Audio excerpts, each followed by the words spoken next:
Hello everyone, আজকে আপনাদের সাথে শেয়ার করব একটা দুর্দান্ত রেসিপি আলু পটল চিংড়ি মাছ দিয়ে।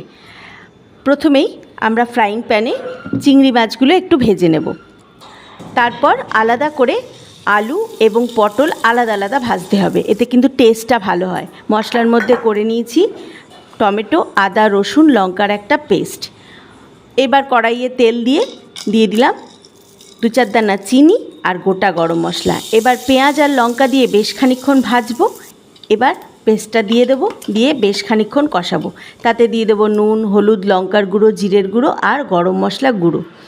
এইবার বেশ খানিকক্ষণ কষানোর পর দিয়ে দেবো টমেটো সস এবং আলু আর পটলগুলোও তাতে দিয়ে দেবো। আবার কষাবো। বেশ খানিকক্ষণ কষানোর পর দিয়ে দেবো গরম জল সামান্য।